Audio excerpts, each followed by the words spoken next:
ஏன் பிரேயர் பண்றீங்க? பிரேயர் பண்றது தப்புன்னு நான் சொல்லல. பிரேயர் பண்றது நல்லது. எதுக்கு பிரேயர் பண்ணணும்னா, பிசாசோட டீல் பண்றதுக்கு பிரேயர் இல்ல, பாவத்தை டீல் பண்றதுக்கு பிரேயர் கிடையாது. எதுக்குன்னா தேவ மகிமையை அனுபவிக்கிறதுக்கு பிரேயர் வேணும். சரியா? ஐஸ்கிரீமை எப்படி டேஸ்ட் பண்ணி சாப்பிடுறீங்களோ, சரியா,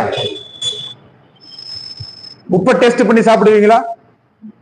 ஏன்னா கசக்கு, அது நல்லா இருக்கு, அதனால அதை டேஸ்ட் வர முடியாது. ஆனா ஐஸ்கிரீம் கொடுத்து பாருங்க, ஒரு ஐஸ்கிரீம் என்ன 10 ஐஸ்கிரீம் உட்காந்து டேஸ்ட் பண்ணி அதை ருசிச்சு சாப்பிட்டாதான் உடம்புக்குள்ள ஒட்டும்.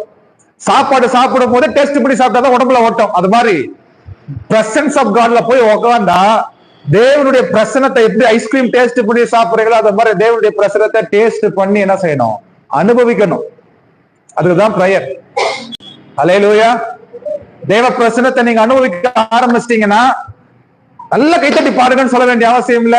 நீங்க அக்கப்பக்கத்துல வேடிக்கையும் பார்க்க மாட்டீங்க, முன்னாடியும் பார்க்க மாட்டீங்க. யார் என்ன பண்ணாலும் சரி, கர்த்தர் நல்லவர் என்பதை ருசிச்சு பார்த்துட்டீங்கன்னா உங்களை கண்ட்ரோல் பண்ண முடியாது. யாரு தடை பண்ணாலும் நீங்கள் தேவனுடைய பிரசனத்துல உட்காந்து ஜெபம் பண்ண ஆரம்பிப்பீங்க.